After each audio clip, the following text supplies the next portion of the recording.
J'ai fini. Voilà. 15 ans de cinéma, 15 ans à suivre une saga, 15 ans à suivre un cinéaste et c'est fini d'un seul coup.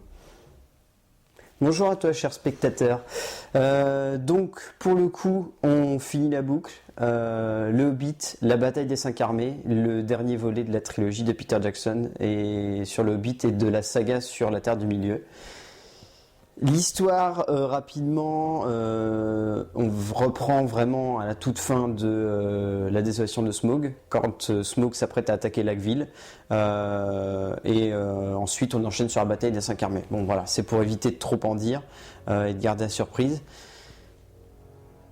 C'est bien, ça finit très bien la saga, enfin très bien, ça finit bien la saga, ça finit au niveau des attentes qu'on pouvait avoir de ce film. Mais c'est fini quoi. C'est ça qui est triste. Il y a une terrible mélancolie quand on tourne ce film, puisque quand on arrive à la fin, on sait qu'on va pas aller plus loin quoi. On sait que voilà, ça s'arrête, c'est 15 ans de cinéma qui s'arrêtent, c'est une vraie saga qui prend fin, ça devient terriblement dramatique quoi. C'est super émouvant de vivre ça.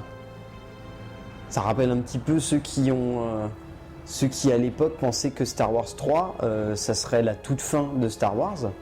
C'est la fin d'une période, c'est la fin d'un cycle presque. Et en soi, ça apporte quelque chose de très touchant, quoi. Le film en lui-même est bien. Il n'est pas aussi extraordinaire. Il est un peu entre Un voyage inattendu et La désolation de Smaug. C'est-à-dire assumant totalement les codes du conte pour enfants, mais gardant quand même un côté épique. Ce qui fait que, voilà, il n'y avait pas besoin d'attendre grand-chose de ce film, très clairement. C'est avant tout un film que Peter Jackson voulait comme une conclusion, qui se résume entièrement à la bataille des 5 armées. Et c'est ce qu'est le film, il se résume entièrement à la bataille des 5 armées. Et on n'en demande pas plus, finalement. Du point de vue de l'écriture, voilà, c'est assez simple. La trame narrative est pas compliquée, elle consiste simplement en un enchaînement de batailles qui vont avoir plusieurs rebondissements, qui vont avoir plusieurs enchaînements, qui vont suivre plusieurs personnages. Enfin voilà, c'est un petit peu dans le même genre que la dernière bataille du Retour du Roi, mais avec plus de points de vue sûrement, vu que chacun mène un petit peu son combat et doit régler ses problèmes de son côté. Et en soi, c'est ça qui fait un petit peu la force et l'énergie du film. Après, oui, voilà, ça reste un conte pour enfants, donc résultat, ces thématiques-là sont assez simplement abordées. Et dans un sens, ça plombe pas le film, mais ça enlève une partie de l'énergie du scénario. Après, au niveau de la mise en scène, c'est assez hallucinant de voir comment Peter Jackson arrive toujours à maîtriser son film. Enfin, il a réussi à imposer une esthétique tout au long des 3 longs métrages qu'il aura tenu avec force, avec grâce. Et résultat, il n'en déroge pas ici. Il arrive vraiment à faire de son esthétique la grande force du film. Et c'est ça très certainement qui marque l'ensemble du métrage.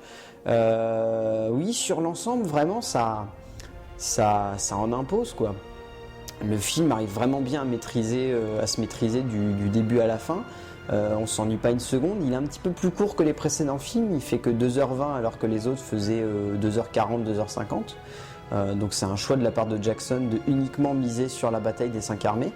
Et en soi, ça marche. Enfin, c'est vraiment dynamique, c'est vraiment énergique. La mise en scène fonctionne super bien. Le scénario est simple mais marche à merveille. Les rapports entre les personnages sont très bien amenés. Côté casting, pas de grande surprise. On retrouve exactement les mêmes acteurs. Il choisit cette fois par contre de mettre vachement en avant certains personnages qu'on va plus voir dans la trilogie du Seigneur des Anneaux. Christopher Lee qui joue Saruman, qui revient. Qui est ce qu'on a? On a Kate Blanchett qui reprend son rôle de Galadriel, qui est vraiment excellente. On a Hugo Weaving qui reprend le rôle d'Elrond, qui est tout aussi bon. Celui qui crée un peu l'écran, ça reste Lee Patch dans le rôle du roi des elfes, qui est vraiment impressionnant, qui en impose par sa carrure et par la prestance qu'il a de par son personnage. Non, vraiment, il y a tout qui fait que ce film est attachant. Ce film est émouvant. Et finalement, quand on regarde toute la trilogie s'équilibre grâce à ce film.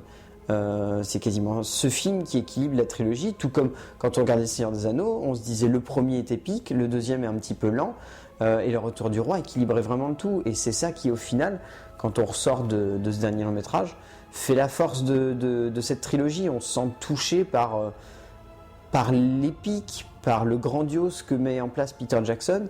Et oui, lorsqu'on arrive à la dernière image du film, finalement, on se sent terriblement ému. Parce que c'est fini, c'est sûr, c'est fini. Là, Peter Jackson clôt la boucle, mais de manière totale. Il ne va pas revenir en arrière, il ne va pas retourner dans l'univers, et on le sent à travers cette fin-là, qu'il a uniquement envie de clôturer sa boucle. Et en soi, c'est quelque chose de vraiment émouvant lorsqu'on voit un cinéaste terminer une œuvre ainsi. Donc ouais, mais le film en lui-même, La Bataille des 5 armées, est vraiment bien. Il contient vraiment son lot de moments épiques, son lot de moments comiques, son lot de moments émouvants aussi, bien sûr. Mais oui, c'est une jolie conclusion pour une trilogie qui n'était pas forcément équilibrée à la base, mais qui se retrouve, résultat, bien balancée par ce dernier long métrage, et qui finalement devient tout aussi attachante que Le Seigneur des Anneaux, peut-être aussi un peu moins grandiose que Le Seigneur des Anneaux, mais tout aussi attachante, et sûrement tout aussi culte, bien sûr, mais ça seulement le temps nous le dira. Donc ouais, La Bataille des 5 armées, à voir, évidemment. N'hésitez pas à revoir les précédents avant de replonger dans l'univers, notamment la Désolation de Smaug, parce que sinon vous risquez d'être un petit peu perdu, et voilà, de tomber en plein milieu de l'histoire si jamais vous décidez d'aller le voir comme ça, ce qui peut être un petit peu décevant et ce qui peut ne pas favoriser l'expérience. Voilà. Donc La Bataille des 5 armées, c'est à voir quand même, et merci Peter Jackson de nous avoir offert une aussi belle trilogie. A plus.